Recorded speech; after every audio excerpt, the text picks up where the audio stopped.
tal? Gracias por acompañarnos nuevamente. Por iniciativa de la Organización Mundial de la Salud, cada octubre se celebra el Día Internacional de la Lucha contra el Cáncer de Mama y por ello hoy nos encontramos con la doctora y oncóloga Janine Chávarri, quien se desempeña en el Departamento de Hemato-Oncología del Instituto Nacional de Ciencias Médicas y Nutrición, Salvador Subirán. Bienvenida, doctora. Gracias por acompañarnos. Hola, buenas tardes. Muchas gracias por la invitación para estar aquí con ustedes y platicar un poco sobre cáncer de mama. Gracias. Antes de iniciar esta charla, quiero compartir con ustedes algunas cifras del más reciente reporte del Observatorio Global del Cáncer, Globocan. Veamos, en el mundo se registran 2 millones de casos nuevos de cáncer de mama cada año y 626,000 muertes. En Latinoamérica, esta enfermedad ocupa el primer lugar con 200,000 casos al año y también el primer lugar en mortalidad con 52,000 decesos. En México se diagnostican alrededor de 27,000 casos nuevos por año y se producen 7,000 muertes. A partir de este panorama, díganos, doctora Chávarri, ¿cuáles son los principales factores de riesgo en el cáncer de mama y por qué en México la incidencia es alta? Bueno, los factores de riesgo para cáncer de mama los podemos dividir en aquellos que podemos modificar con nuestro estilo de vida principalmente y los no modificables. Entonces, los modificables principalmente son la obesidad, el tabaquismo, el consumo de alcohol elevado, el utilizar hormonas exógenas, o sea, el consumir tratamientos con estrógenos por periodos prolongados, tener hijos, nuestro primer hijo a una edad avanzada, el no dar lactancia, y los no modificables, pues principalmente son los antecedentes que tenemos en nuestra familia, la genética, la edad a la que tenemos la primera menstruación, la última menstruación, que esto tiene que ver con un mayor tiempo en la exposición a los estrógenos endógenos o los que producimos naturalmente. Y pues estos serían principalmente. Ahora, sobre su pregunta de por qué ha aumentado el número de casos de cáncer de mama, pues como usted dijo, pues es la primera causa de cáncer en la mujer en México y en la mayoría de los países, y pues esto tiene que ver con un cambio en los hábitos principalmente reproductivos y de estilo de vida. Y pues la otra cosa es que pues se tamiza más, o sea, se hacen más estudios y se reportan más, y por eso vemos que ha habido un aumento en el reporte de casos de cáncer. Doctora, por muchos años la sola palabra cáncer era sinónimo de muerte y aún hoy causa muchísimo temor entre las personas. Pero la enfermedad se puede prevenir y detectar oportunamente, digamos, de manera temprana. ¿Cuáles son las medidas que toda mujer debería adoptar en este sentido? Bueno, en este sentido, si tomamos en cuenta los factores que podemos modificar, pues serían mantener un estilo de vida saludable, como hacer ejercicio rutinariamente, mantener un peso adecuado para nuestra edad y nuestra talla, evitar el consumo de alcohol o mantenerlo al mínimo, no fumar, y si vamos a utilizar hormonales tomados, pues que no sean por periodos prolongados. Ahora, además, pues hay que seguir las recomendaciones para detección temprana. Digamos que esas recomendaciones nos ayudan a disminuir el riesgo de cáncer de mama y de muchos otros más. Pero para poder hacer un diagnóstico temprano, pues hay que fomentar la autoexploración desde los 18 años, ir al médico a una revisión anual desde los 25 años y hacernos los tamizajes, que es básicamente la mastografía, a partir de los 40 años, y esto debe de ser una vez al año. ¿Cuáles son los indicios que no son normales cuando nos autoexploramos? Bueno, empezamos desde ver, ¿no? O sea, la autoexploración idealmente debe de ser enfrente de un espejo para que podamos notar estos cambios, que son desde un hundimiento, un abultamiento, un cambio en la coloración de la piel, cambios en el pezón, como pueden ser costras, hundimiento del pezón, salida de material principalmente de sangre a través del pezón, y cuando ya palpamos la mama y encontramos algún nódulo, tanto en la mama, o sea, un tumor en la mama como en la axila, pues estos hallazgos son anormales y hay que solicitar atención médica. Doctora Chavarri, en un país como el nuestro, en el que lamentablemente el nivel educativo es bajo y persisten prejuicios entre las mujeres y también entre los hombres, debo decir, ¿hemos avanzado en la cultura de la prevención o todavía sigue siendo un problema grave la reticencia de las pacientes a autoexplorarse o acudir a un médico?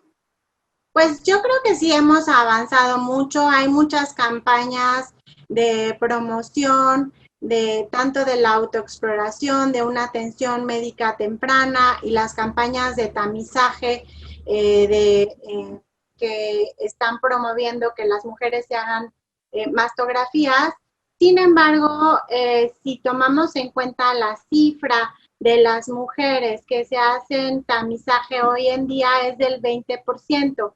Esto pues es muy bajo si tomamos en cuenta que para que un país tenga un beneficio del tamizaje, se debe de tener una cobertura arriba del 70%. Entonces, nuestras cifras están muy por debajo de esto y tenemos que seguir promoviendo, pues, el acceso también es una limitante. Entonces, como usted decía, no solamente es la educación, sino también son factores culturales y de acceso. Si tomamos en cuenta a las mujeres, por ejemplo, que viven en comunidades rurales, pues ellas son las más afectadas, tienen menos acceso a la educación y a los estudios. Y pues en este sentido, nosotros en mi grupo nos hemos preocupado por estas pacientes, hemos intentado aumentar la educación de las adolescentes en las comunidades rurales porque son las que tienen más acceso a educación. Entonces, puede ser un blanco interesante para aumentar el conocimiento, la promoción de las adolescentes que viven en las comunidades rurales y que esto favorezca la transmisión intergeneracional del conocimiento hacia sus familiares mayores que viven en casa. Entonces, bueno, en esto nos hemos enfocado en los últimos años y pues creo que puede ser un blanco interesante para aumentar esta cultura y educación. ¿Cómo llevan a cabo esta actividad y esta promoción de la salud? ¿Acuden a las comunidades? ¿Cuál es el mecanismo que utilizan? Bueno, es a través de un protocolo de investigación que publicamos hace algunos años y lo que hacíamos era ponernos en contacto con la Secretaría de Educación para que nos facilitaran pues la entrada a las escuelas secundarias y hacíamos la campaña por un día con un grupo multidisciplinario de médicos, oncólogos, pedagogos, incluso una superviviente de cáncer de mama, para darles un taller.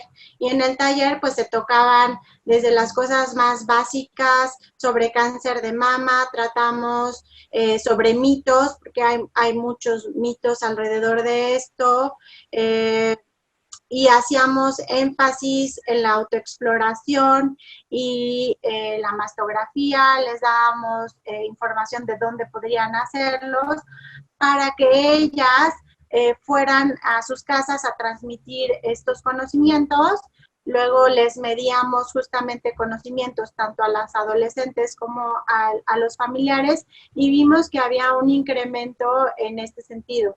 Entonces, nuestro siguiente paso quedó un poco bloqueado por desafortunada pandemia y no hemos podido hacer nuestro segundo estudio, pero estamos en eso.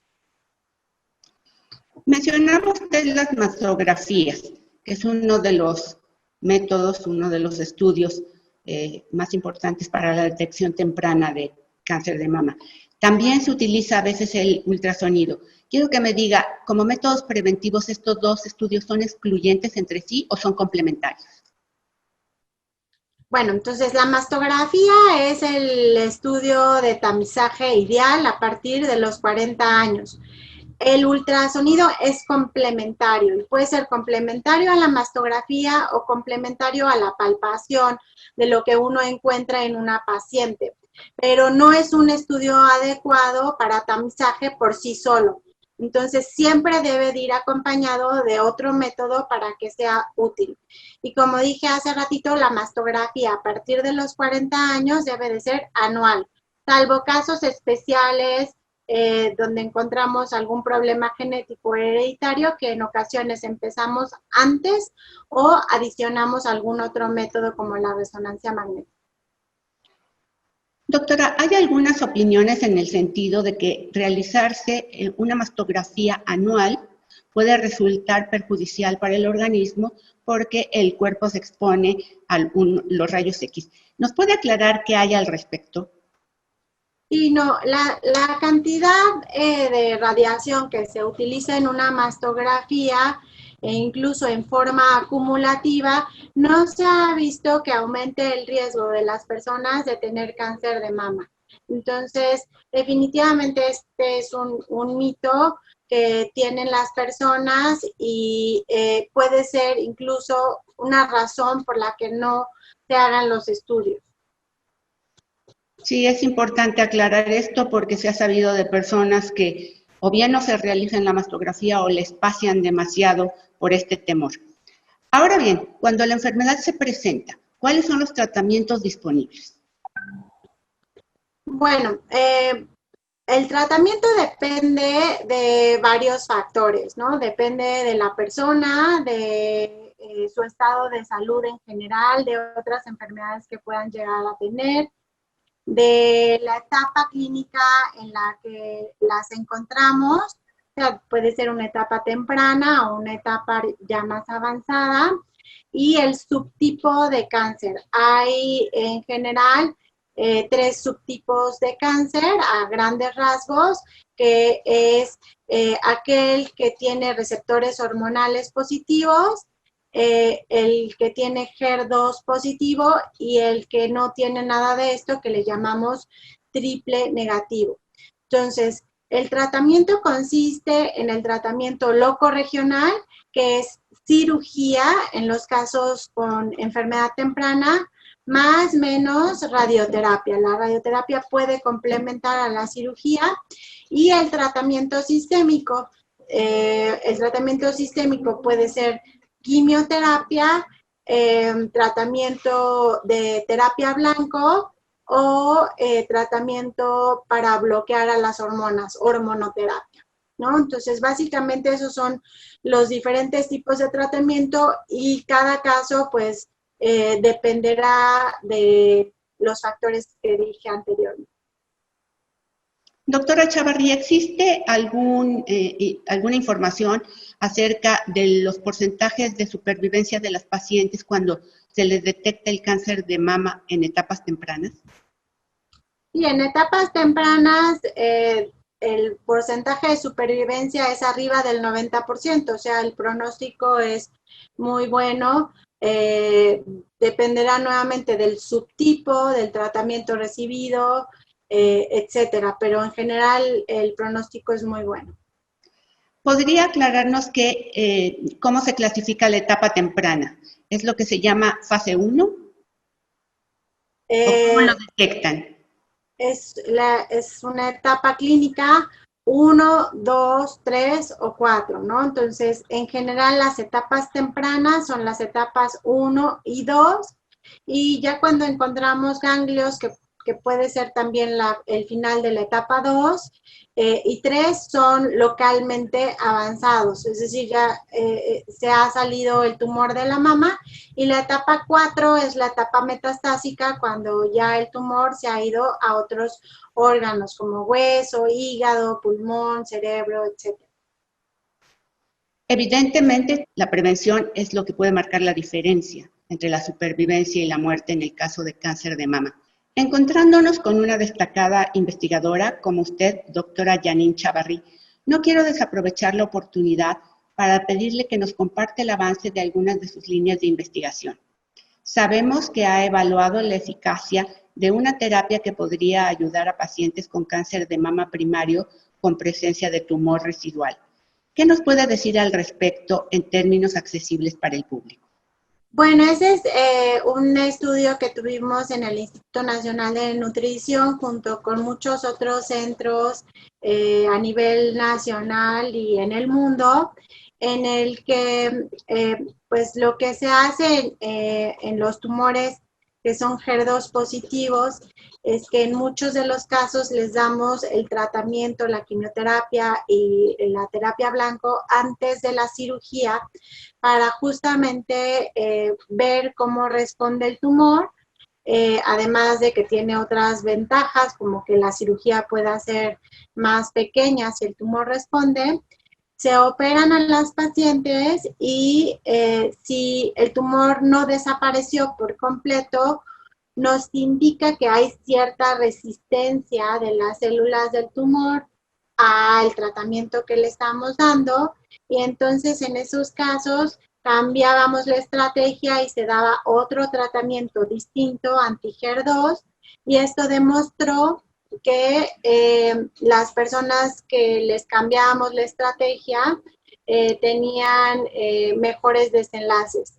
Esto ya es algo que está aprobado como un tratamiento útil y se está utilizando ya en muchas partes del mundo. Otra de las áreas de su práctica clínica y de investigación es la oncogenética, es decir, la realización de estudios genéticos entre pacientes con cáncer y sus familiares. ¿Qué tan promisorio es este campo?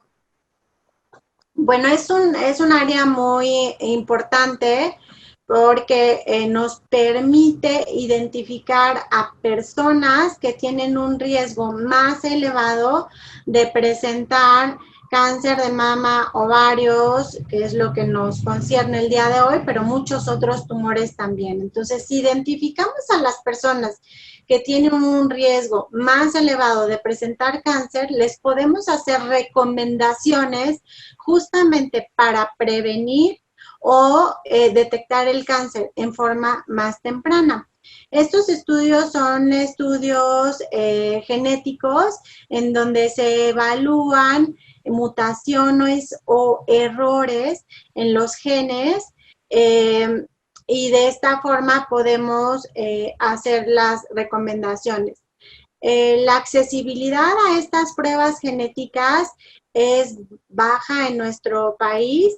Nosotros hemos logrado hacerle estudios a más de 1,000 pacientes bajo una colaboración que tenemos con el Hospital de City of Hope en Duarte, California. El doctor Jeffrey Weitzel se ha dedicado a estudiar mujeres hispanas con cáncer de mama, y pues a través de esta colaboración hemos logrado identificar a un gran número de pacientes, no solamente de nuestro instituto, nos mandan pacientes de otros hospitales, del Hospital General y de muchos otros, por mencionar solo alguno. Y de esta forma sus médicos pueden ya hacerles las recomendaciones tanto a los pacientes como a los familiares para disminuir este riesgo y muchas veces pues cortar con estas historias de cáncer en la familia.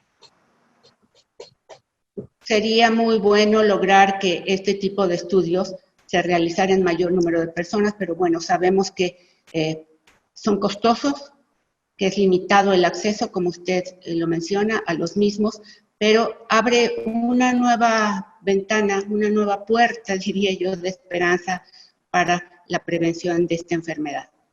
Le agradecemos mucho, doctora Chavarri, por brindarnos esta importante información. Muchas gracias, al contrario. A todos ustedes nos veremos pronto. Déjanos tus comentarios y si te gustó, dale like.